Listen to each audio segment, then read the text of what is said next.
lost my balance. I fell from the trapeze.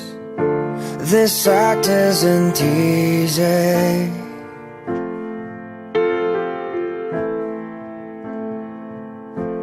I've been underwater.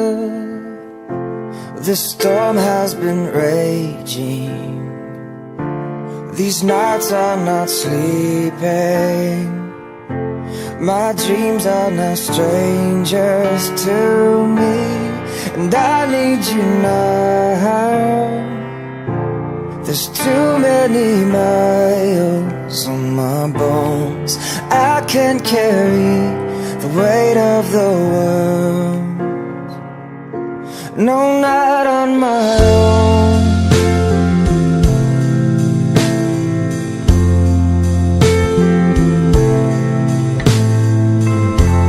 Your eyes are like lightning. Your voice is like water. This place is a desert.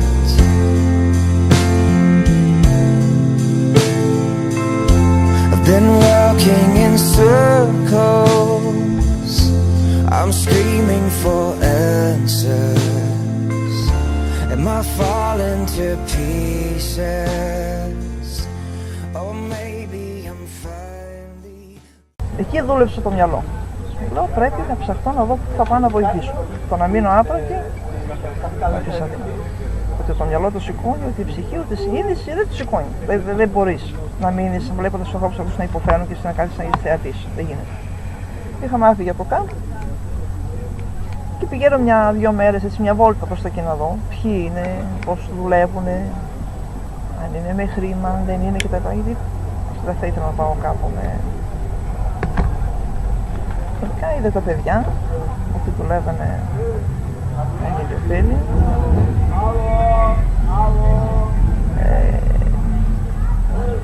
Δινόντουσαν ψυχή εκεί, νύχτα μέρα. Θεώρησα ότι εκεί ανήκω. Και πήγα και ενσωματώθηκα. Οπότε τις πρώτες μέρες τα παιδιά που ήταν εκεί ήταν γύρω στα 7-8 άτομα, δεν ήταν πολλά. Και με πέραν τηλέφωνο, λένε τρέχει, ήρθε βάρκα το πρωί με έναν τότε παιδιά στην Καλονή. Τους είχε νοικιάσει η αγκαλιά. Και ερχόντουσαν, φεύγαν το βράδυ αργά 1-2 η ώρα και ερχόντουσαν το πρωί, 10-11 η ώρα. 10 ανάλογα. Και με πέραν τηλέφωνο, λένε ήρθε βάρκα τα παιδιά που μείναν εκεί για βάρια δεν μπορούν. Έτρεχαν. Μετά από το μεσημεράκι έφυγα και ξαναπήγαινα πάλι το απόγευμα. Αλλά όσο πληθαίνανε εγώ, πήγαινα 10-11 η ώρα εκεί το πρωί και έφερα 1-2 ανάλογα. Όσο άντεχα. Η ΜΚΟ Αγκαλιά είναι εδώ για να εκφράζει με λόγια και με έργα την αλληλεγγύη προς οποιοδήποτε άνθρωπο έχει ανάγκη, είτε είναι ντόπιος, είτε είναι ξένος, είτε είναι πρόσφυγας, είτε είναι μετανάστης, είτε βρίσκεται σε οποιαδήποτε φάση την οποία δεν θα μπορούσαμε να φανταστούμε και έχει ανάγκη τη βοήθεια των συνανθρώπων του. Βασίζεται στο σεβασμό για την ανθρώπινη ύπαρξη και στην προσπάθεια πολλοί άνθρωποι, όσο γίνεται περισσότεροι, να εμπλακούν σε αυτή τη διαδικασία και να δείξουν και εκείνοι έμπρακτα πώς μπορούν να βοηθήσουν τον συνάνθρωπό τους και πάνω απ' όλα με σεβασμό, χωρίς να προσπαθούμε να τους επηρεάσουμε για οποιοδήποτε λόγο, μόνο προς την κατεύθυνση της αλληλεγγύης και της αλληλοβοήθειας. Ο εθελοντισμός είναι για μας, για μένα, είναι στάση ζωής. Είναι μια νοοτροπία που έχουμε στη ζωή μας. Στην παρούσα φάση, βλέπεις ανθρώπους να έχουν ανάγκη, να είναι μες στον δρόμο και να σε χρειάζονται. Αυτό δεν μας κάνει απλά να είμαστε εθελοντές, να επιλέξουμε, να πάμε να βοηθήσουμε, αλλά είναι καθήκον μας. Οπότε είναι μια φυσική ροή αυτό. Βλέπεις και βοηθάς. Δεν είναι επιλογή. Έχουμε ένα θέμα εκεί με τους όρους πρόσφυγας και μετανάστης. Γιατί νομίζουμε ότι πολλές φορές ο όρος μετανάστης μπαίνει μέσα έτσι στο παιχνίδι για να απαλληλθούν ορισμένες εντυπώσεις. Στην ουσία κάποιος από τη Μέση Ανατολή που φεύγει είτε από πόλεμο είτε από συνθήκες πείνας και φτώχειας, για μας είναι ένας κατατρεγμένος άνθρωπος.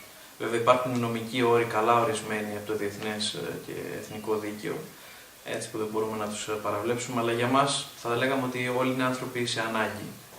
Και αυτό δεν μπορεί να εξαιρέσει και ντόπιους.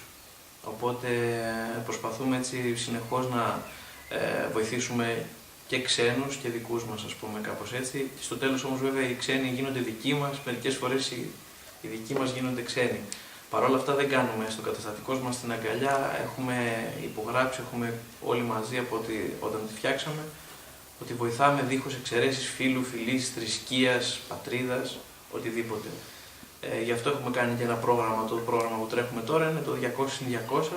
Θέλουμε να βοηθήσουμε 200 ντόπιες οικογένειες και 200 οικογένειες προσφύγων. Αυτό δείχνει νομίζω λίγο τον προσανατολισμό της σκέψης μας όλα αυτά τα χρόνια.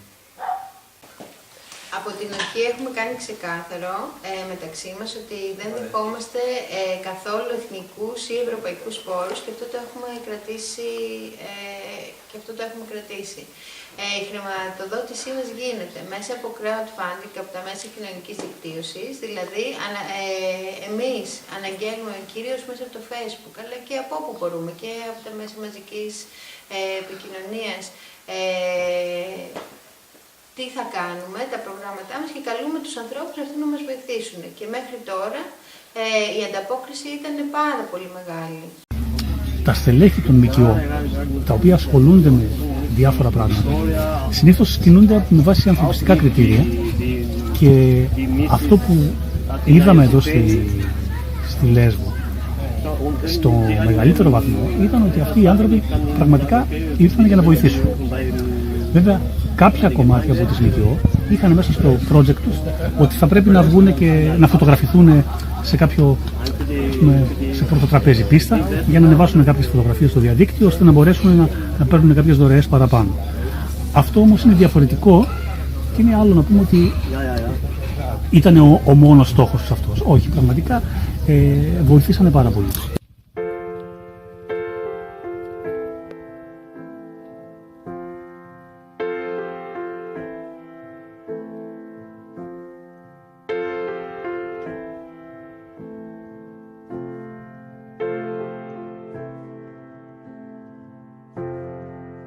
I've lost my balance.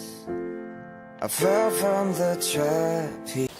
Ο Αστερίας είναι μια αστική μη κερδοσκοπική εταιρεία, η οποία ξεκίνησε από μια παρέα που είχε μια δράση στο Μόλιβο από το 2008. Δεν το περίμενα ότι θα ξεκινήσουμε ένα ΆΜΚΕ, αλλά ήταν οι ανάγκες που γίνανε και έτσι έπρεπε να το κάνουμε. Η εταιρεία μας στην ΆΜΚΕ Αστερίας, γιατί υπάρχει μια ιστορία για ένα κοριτσάκι που πεπατούσε πάνω στην παραλία.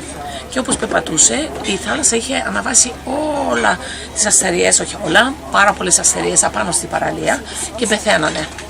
Και πήγαινε εκεί πέρα το κοριτσάκι και έπαιρνε ένα-ένα τα αστεράκια, τα αστερίες και τα πετούσε πίσω στη θάλασσα.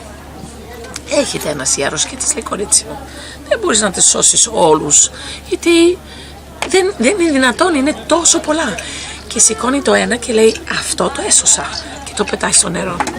Μετά πάει και ο άνθρωπος και αρχίζει και αυτός και βοηθάει. Και σιγά σιγά βοηθήσαν όλοι που ήταν πάνω στην παραλία και σωθήκανε όλες τις αστερίες που ήταν πάνω σε αυτή την παραλία. Τα πρώτα χρήματα τα οποία δημιούργησαν το μικρό ταμείο της ομάδας με το οποίο ξεκίνησε, δόθηκαν ουσιαστικά από τουρίστες και φίλους της ομάδας που έβλεπαν το γεγονός και τη δράση της και ένιωθαν την ανάγκη να προσφέρουν. Σιγά σιγά βρεθήκαν και μεγαλύτεροι δωρητές και μετά ξεκινήσαμε, όταν γίναμε πια επίσημη ομάδα και ονομαστήκαμε Αστερίας, ξεκινήσαμε μια καμπάνια μέσω Facebook και μετά μέσω του site μας.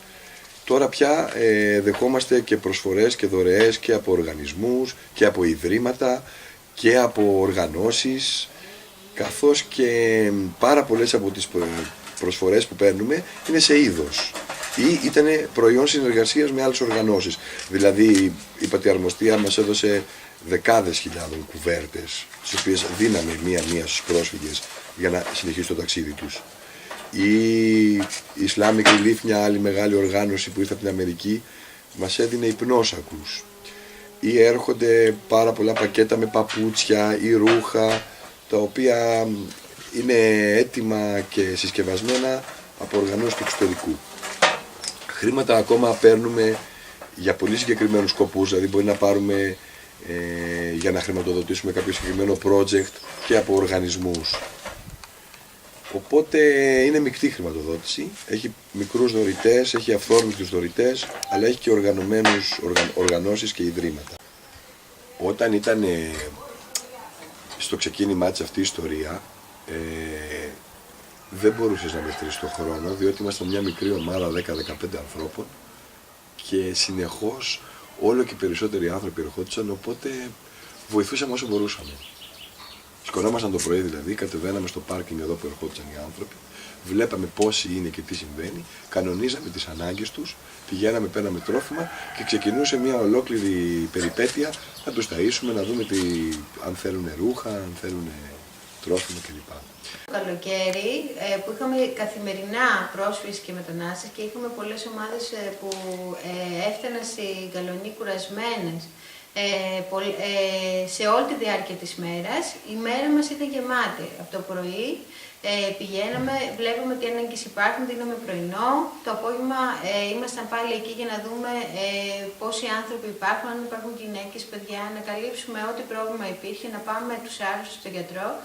Ήταν μια διαδικασία πολύ κουραστική και πάρα πολύ έντονη, που έπαιρνε πολύ χρόνο από το 24ωρο μας. Και εκεί δεν υπήρχαν ούτε Κυριακές ούτε αργίες, ήμασταν συνεχώς εκεί, γιατί ήταν έτσι οι συνθήκες. Εμείς δεν γνωρίζαμε τι ακριβώς θέλουν αυτοί οι άνθρωποι και από πού έρχονται, γιατί έμεναν δίπλα μας ελάχιστες στιγμές, για κάποιες ώρες, το πολύ για 2 μέρες, και όταν είχαμε επαφές μαζί τους μαθαίναμε διάφορες ιστορίες, άρα δεν μπορεί να βγει ένα γενικό συμπέρασμα. Μπορώ να σας απαντήσω για μας, εάν υπήρξαν διακρίσεις. Αυτό ήταν μια πάγια απόφαση της ομάδας από την αρχή της δράσης της, ότι όποιος άνθρωπος μας ζητήσει τη μικρή αυτή βοήθεια που προσφέραμε, δηλαδή την τροφή, τη στοιχειώδη στέγαση αν ήταν για μια νύχτα και τα ρούχα, καθώς και τη μεταφορά στη συνέχεια, δεν θα του την αρνούμασταν ανεξαρτήτως καταγωγής ή σκοπού που θα ερχόταν. Να ξεκινήσουμε ίσως από τις αρνητικές αντιδράσεις, οι οποίες όμως είναι και λιγότερες, αλλά υπάρχουν. Η πιο κοινή αντίδραση είναι η αδιαφορία. Βέβαια, σε μια συντηρητική κοινωνία σαν αυτή που δρούμε, εμείς θεωρούμε ότι η αδιαφορία είναι το λιγότερο κακό που μπορεί να γίνει. Παρ' όλα αυτά η αδιαφορία δείχνει και κάτι. Μερικές φορές μάλιστα η αδιαφορία είναι και συνενοχή. Υπάρχουν διάφοροι που θέλουν να σχολιάσουν διάφορα πράγματα χωρίς να έχουν συνεισφέρει ποτέ κάτι. Υπάρχουν κάποιοι που νομίζουν ότι θα μπορούσαμε να λειτουργήσουμε καλύτερα, αλλά δεν έχουν έρθει ποτέ σαν εθελοντές, παρόλο που είμαστε ανοιχτοί. Και υπάρχουν βέβαια και πολύ ελάχιστες περιπτώσεις που είναι ανοιχτά εχθρικές εναντίον μας, αλλά που γνωρίζουν ότι επειδή δεν κάνουμε στην ουσία διακρίσεις με ντόπιους και ξένους, έτσι, έχουν δεύτερες σκέψεις στο να εκδηλωθούν. Η αντίδραση όμως από τους ντόπιους κατοίκους που θέλουμε εμείς πιο πολύ να επικοινωνήσουμε είναι οι θετικές αντιδράσεις. Εμείς με τεράστια έκπληξη είδαμε, ακόμα και πέρα το ότι υπήρχαν πολλοί ντόπιοι την ώρα που ήμασταν εκεί στην αγκαλιά δίπλα στο αστυνομικό τμήμα, που σταματούσαν με τα αυτοκίνητά τους, άνθρωποι που δεν είχαν ποτέ επαφή μαζί μας και βγάζανε τρόφιμα, βρίσκαμε ρούχα ήδη από βραδείς, είχαμε πάρα πολλές περιπτώσεις που τις έχουμε γράψει και στα ημερολόγια της αγκαλιάς, από όλα τα γύρω χωριά ανθρώπων που φέρναν γιαούρτια, γάλα, τροφές, δηλαδή και χωρίς να έχουν συνεννόηση με μας, σταματούσαν και αφήναν πράγματα. Νομίζω το πρώτο πράγμα που μπορεί να κάνει κανείς για να βοηθήσει μια τέτοια δράση είναι να τη γνωρίσει. Και να καταλάβει έτσι, να δει λίγο τις αγωνίες των ανθρώπων, να δει ότι δεν υπάρχουν ήρωες στις εθελοντικές ομάδες, ότι υπάρχουν στιγμές στις οποίες φτάνουν στα όρια τους ή και τα ξεπερνούν, υπάρχουν στιγμές που φορτώνονται ένα βάρος το οποίο δεν τους αναλογεί, και όλα αυτά είναι καλό να τα γνωρίζουν οι άνθρωποι όταν θέλουν να βοηθήσουν. Αυτό που κυρίως έχει να κάνει κάποιος είναι να έρθει και να έρθει σε επαφή με τους πρόσφυγες. Πλέον δεν χρειαζόμαστε, οι εθελοντές είναι πάρα πολλοί, δεν χρειαζόμαστε χέρια για τάισμα ή για ξεσκαρτάρισμα ρούχων και όλα αυτά. Η βασική μέρημνα που έχει να κάνει κάποιος που θέλει να βοηθήσει είναι να έρθει σε επαφή με τον κόσμο, να καταλάβει την νοοτροπία του, να καταλάβει την ιστορία του, από πού έρχεται, και μετά να διασπείρει όλη αυτή τη γνώση που έλαβε στο δικό του κύκλο. Έτσι όλος ο κόσμος θα μάθει από πρώτο χέρι πια τι είναι ακριβώς οι πρόσφυγες και πώς μπορείς να τους βοηθήσεις. Θα καταλάβουν ότι είναι απλοί άνθρωποι και ότι χρήζουν βοήθειας. Θα παρακαμφθεί όλο αυτό η ενημέρωση μόνο από τα μέσα μαζικής ενημέρωσης που θέλουν να προβάλλουν τη δική τους ιστορία, την εν μέρη ιστορία και όχι την ολοκληρωτική, και θα καταλάβουμε το πρόβλημα. Ακούστε, η εκμετάλλευση όπως την νοούμε εμείς είναι δύο ειδών. Είναι ιδεολογική και οικονομική. Υπάρχει όντως μια μερίδα ντόπιων, όχι μόνο από την περιοχή μας, από όλο το νησί, που εκμεταλλεύεται την προσφυγιά γενικότερα για ιδεολογικούς λόγους. Αυτό το κάνει δαιμονοποιώντας το ξένο. Ξέρουμε όλοι καλά ποιοι είναι, έτσι, και γιατί το κάνουν αυτό. Είναι για συγκεκριμένη δημιουργία εντυπώσεων, οι οποίες τελικά μεταφράζονται σε ψήφους. Ψήφους ακροδεξιές, έτσι, οι οποίες έχουν συγκεκριμένα χαρακτηριστικά, θα λέγαμε, δεκαετίες, αν όχι αιώνες τώρα, τέλος πάντων. Είναι αυτό που θέλει αυτοί που θέλουν να προτάξουν ότι τούτοι οι άνθρωποι που έρχονται είναι το άλλο, το ξένο, το δαιμονικό, θα μας αλώσουν, θα μας κάνουν, να μας δείξουν, και εκμεταλλεύονται έτσι την ημιμάθεια, τους φόβους έτσι, των συμπατριωτών μας για συγκεκριμένους δικούς τους λόγους. Και πολλοί από αυτούς μάλιστα δεν πιστεύουν για αυτά που λένε. Καθαρά δείχνει το πώς εκμεταλλεύονται με ορισμένοι κάποια πράγματα. Τώρα υπάρχει οικονομική εκμετάλλευση και ξέρετε, σε κάθε, δεν είναι τώρα των Ελλήνων ιδιαίτερο χαρακτηριστικό γνώρισμα. Τους πρόσφυγες τους εκμεταλλεύονται από τότε που θα φύγουν από το σπίτι τους μέχρι τότε που θα φτάσουν εκεί που είναι για να φτάσουν. Έτσι. Και η εκμετάλλευση έχει συγκεκριμένα χαρακτηριστικά, νεράκια που τα πουλάνε 5-6 ευρώ το καθένα για να φορτίσει ένα κινητό 5 ευρώ. Και ειδικά εδώ στην περιοχή μας ξέρουμε ότι και έχουν πιαστεί και άνθρωποι έτσι, από την αστυνομία, οι ίδιοι που τους έλεγαν λαθρομετανάστες και σκουπίδια και δεν ξέρω εγώ, ήταν αυτοί που χρεώνανε 50 και 100 ευρώ το κεφάλι για να τους πάνε στην Καλονή, από Καλονή με τη Λίνη. Τα ξέρουμε όλα αυτά, απλά ο καθένας κρίνεται, νομίζω έτσι, και από τον κόσμο, αλλά τελικά και όταν κάνει μέσα του ένα δικαστήριο έτσι, μια αυτοεκτίμηση, νομίζω ότι καθρεφτίζεται αυτό το πράγμα αργά ή γρήγορα. Υπάρχει εκμετάλλευση, ευτυχώς όλοι αυτοί, δεν πρέπει να το τονίσουμε, αυτό το πράγμα είναι εξαίρεση. Και το βλέπουμε καθημερινά αυτό, είναι εξαιρέσεις αυτοί που δαιμονοποιούν και εκμεταλλεύονται τον πρόσφυγα. Απλά να ξέρετε ότι το κακό κάνει περισσότερη φασαρία.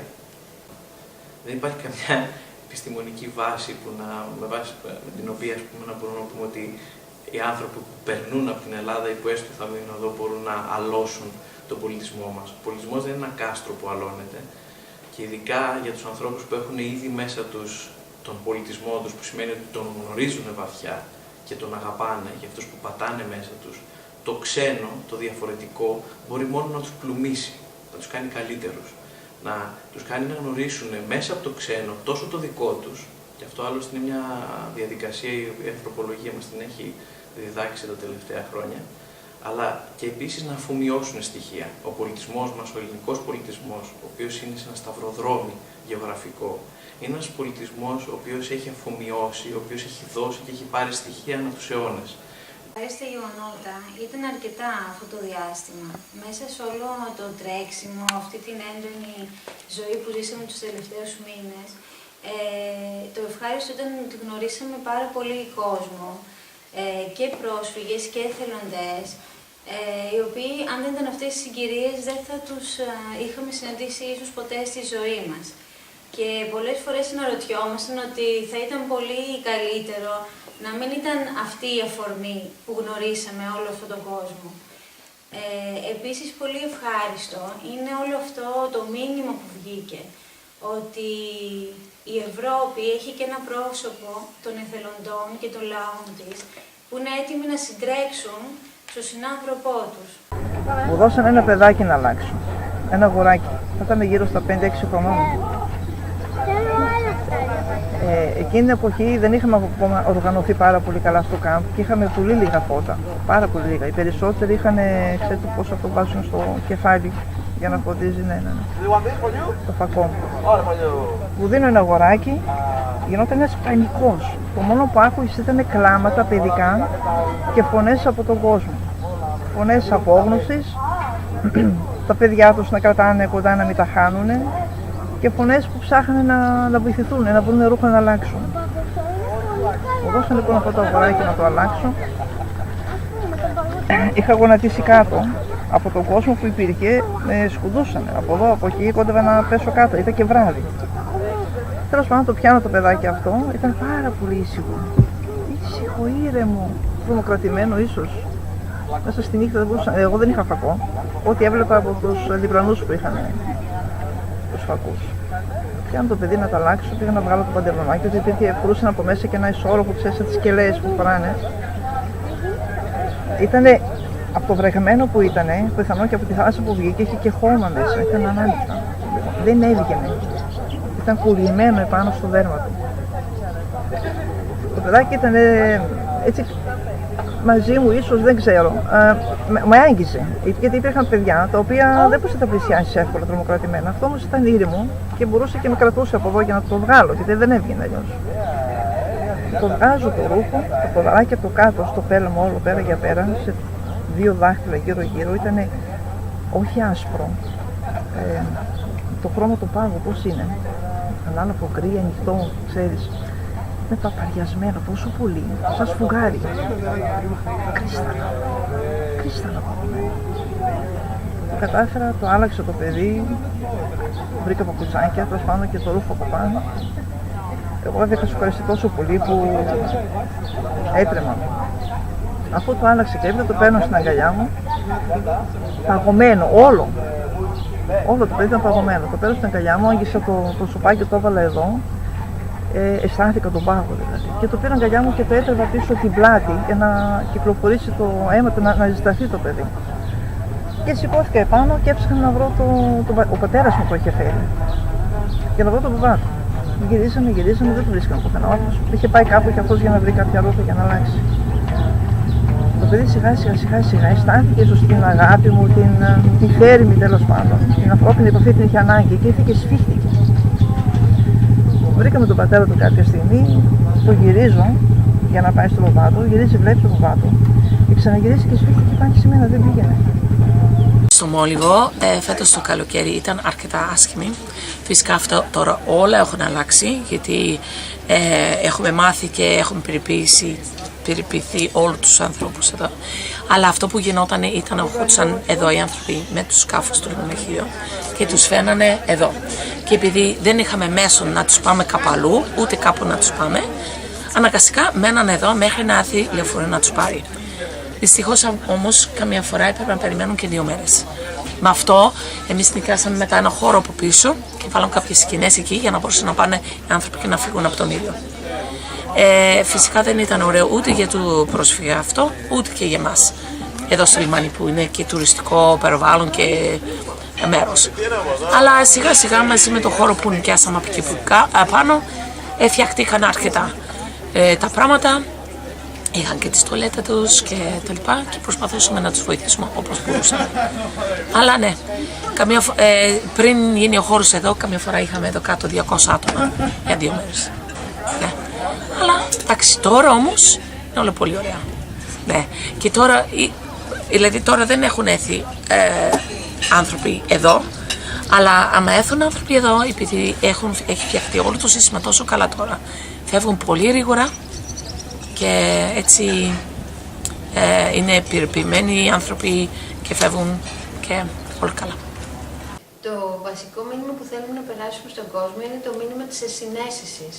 Οι ψυχολόγοι λένε ότι για να αντιμετωπίσεις έναν άνθρωπο εχθρικά πρέπει να μην το βλέπεις σαν άνθρωπο, να το βλέπεις σε κάτι άλλο, σαν εχθρό, σε κάτι ξένο. Εμείς λέμε το αντίθετο. Όχι το αντίθετο, λέμε κάτι που πηγάζει από αυτό. Λέμε ότι δείτε αυτούς τους ανθρώπους σαν ανθρώπους, αντιμετωπίστε τους όπως θα θέλετε να αντιμετωπίσουν εσάς. Αν βρισκόσασταν στη θέση τους, μπείτε στη θέση τους. Και θα δείτε όλοι ότι θα καταλάβετε τι ανάγκες έχουν, τι χρειάζονται, πώς νιώθουν. Έτσι κι αλλιώς για μας, ιδιαίτερα εδώ στο νησί και σε άλλα μέρη της Ελλάδας, είναι λίγο γραμμένο και στο DNA μας από τους παππούδες και τους προπαππούδες πρόσφυγες που έχουμε. Έχουμε ακούσει πάρα πολλές ιστορίες από τις οικογένειές μας για το πώς έχουν ταλαιπωρηθεί και για το τι έχουν περάσει. Και όλο αυτό νομίζω ότι το έχουμε αντιμετωπίσει σε όλη τη διάρκεια της ζωής μας μέσα από τις ιστορίες των προγόνων μας. Επίσης, το μήνυμα που θέλω να περάσουμε είναι το να προσεγγίσουμε την κατάσταση όσο γίνεται με βάση, έχοντας υπόψη τα δεδομένα της επιστήμης και της πολιτικής. Πρώτον, μέσω της πολιτικής, γιατί να αναρωτηθούμε οι άνθρωποι αυτοί γιατί φεύγουν από τα σπίτια τους, γιατί δημιουργούνται πόλεμοι, εμφύλοι ή άλλου είδους. Ποιοι είναι αυτοί που δημιουργούν τους πολέμους, ποιοι είναι οι υπέτειοι. Δεν είναι μόνο αυτοί που ζουν εκεί. Ξέρουμε πολύ καλά την εμπλοκή της Δύσης και της Ευρωπαϊκής Ένωσης και της Αμερικής και της Αυστραλίας και άλλων χωρών σε όλη αυτή την κατάσταση. Και ξέρουμε πόσο ακόμα και εμείς ίσως να φταίμε έχοντας υποστηρίξει τέτοιου είδους πολιτικές άμεσα ή έμεσα. Οπότε έχουμε χρέος να βοηθήσουμε αυτούς τους ανθρώπους, γιατί ίσως και χωρίς ακόμα να το σκεφτούμε καλά, βάλαμε και εμείς το λιθαράκι μας για να δημιουργηθεί όλη αυτή η κατάσταση. Επίσης, μέσω της επιστήμης, αν γνωρίζουμε ότι όλοι αυτοί, αν σκεφτούμε ότι όλο αυτό είναι μια πολύ μεγάλη μετακίνηση πληθυσμών, που έχει ως αίτια την αλλαγή του περιβάλλοντος, που έχει ως αίτια συμπλοκές πολεμικές ή οτιδήποτε άλλο, θα καταλάβουμε ότι αυτό έχει γίνει και πολλές φορές στο παρελθόν και έχει δημιουργήσει διάφορες καταστάσεις. Εμείς, σαν γνώστες, σαν άνθρωποι του 21ου αιώνα, πρέπει να λάβουμε υπόψη μας αυτές τις καταστάσεις που έχει δημιουργήσει το παρελθόν και να προσπαθήσουμε να τις εκμεταλλευτούμε έτσι ώστε τα αποτελέσματα να είναι όσο το δυνατόν καλύτερα, όσο το δυνατόν ανθρωπινότερα. Αυτό είναι το μήνυμα το βασικό που θέλουμε να περάσουμε. Δεν μπορείς, δεν το σηκώνει η ψυχή σου αυτό το πράγμα. Δεν γίνεται. Είναι άνθρωποι από το πουθενά, είναι ξεκρέμαστοι. Τους βλέπεις, είναι άνθρωποι, δεν είναι ούτε ρομποτάκια να τους κουρδίσεις, είναι άνθρωποι, είναι παιδάκια, είναι βρύφοι. 20 ημερών βρύφος είχα στην αγκαλιά μου. Μια γυναίκα έφυγε και γέννησε πάνω στην παραλία. Φεύγοντας από εκεί, είχα σπάσει τα νερά της η γυναίκα και λένε στον διακινητή, δεν μπορώ να το ονομάσω, διακινητή, ότι δεν μπορώ να φύγω. Ο άντρας δεν μπορεί, η γυναίκα μου θα γεννήσει. Γκίτ. Θα πείσουμε το καλό, θα πείσουμε το άγριο. Πάμε μετά από κάνει την άγρια. Και τη βάλανε και μόλις έφτασε η γυναίκα εδώ, δεν πρόλαβε να απλώσει το ποδαράκι να βγει έξω, τη βοηθήσαμε, του που κάθεται κάτω, το παιδί φωνάξτε κατευθείαν, με γιατρούς εκεί και τρέξαν και γεννήθηκε το παιδί. Ένα ωράκι, γέστοτε. Βασικά αυτό που θέλουμε να πούμε σε όλο τον κόσμο είναι ότι άμα όλοι μας στον κόσμο σώσουμε ένα, έχουμε σώσει τον κόσμο. Αυτό είναι πολύ σημαντικό, γιατί μπορούμε να σώσουμε όλοι μας ένα.